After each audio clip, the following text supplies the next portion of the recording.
Sir ఇప్పుడు మనకి life span చూసుకుంటే మన గ్రాండ్ ఫాదర్స్ కానీ వాళ్ళు 100 ఇయర్స్ వరకు ఉన్నారు, తగ్గుతూ వస్తుంది. 80 నుంచి ఇప్పుడు 60, ఇప్పుడు 50 బతికితే గ్రేట్ అనుకుంటున్నారు.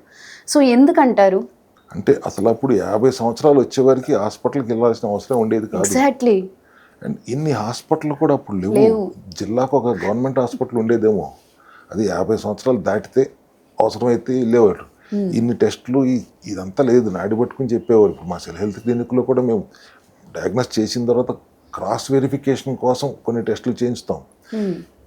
అండ్ హెల్దీగా ఉండేవారు, హెల్దీగా తినేవారు, హెల్దీగా పని చేసుకునేవారు. ఇంట్లో లేడీస్ కూడా కష్టపడి పని చేసుకునేవారు. సెడెంటరీ లైఫ్ స్టైల్ అనేది వాళ్ళకి అసలు తెలియదు. ఏ టైం సాయంత్రం 6:30కు తినేసేవారు. ఆ లైఫ్ స్పాన్ అట్లా ఉండేది. ఇప్పుడు స్లోగా ఏమవుతుంది, 1000 రకాల ఫుడ్లు వచ్చినాయి, రోజుకు ఒక 100 హాస్పిటల్ వచ్చినాయి, కానీ జబ్బులు తగ్గట్లేదు.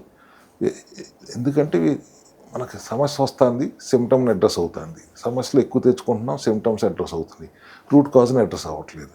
Today 60 is the normal life span అనేస్తున్నారు. డాక్టర్లు కూడా 60 ఏళ్ళు దాటింది కదా, ఎక్స్టెన్షన్ నీకు ఇంకా అంతగా మాట్లాడుతున్నారు. 70 ఖచ్చితంగా why can't we live for. నేను చెప్పే నా విధానం పాటిస్తే ప్రతి ఒక్కళ్ళు 42 రోజులు చేయండి. మీరు 70 సంవత్సరాలు దాటి ఎందుకు బతకడం? అంటే నేను దేవుణ్ణి కాదు, కానీ అంత ధీమాగా చెప్పగలను. We can address our self. మీలో ఉన్న డాక్టర్ని పని చేసుకునేవ్వండి, మీరు హాయిగా బ్రతకండి. 70 ఏళ్ళు బతుకుతారు, 80 ఏళ్ళు బతుకుతారు. అట్లా కాకుండా మీరు సిమ్టమ్ని అడ్రస్ చేసుకుంటూ ఇట్లాగే సెడెంటరీ లైఫ్ స్టైల్తో, ఈ జంక్ తింటూ, చండాలమైన లైఫ్ స్టైల్తో, జీవనశైలిలో మార్పులు తీసుకోకుండా, ఆహార విధానంలో మార్పులు చేసుకోకుండా ఇట్లా ఉండి, you again ask me this question, 50-60 అంటారు ఏంటి? All depends upon your life style.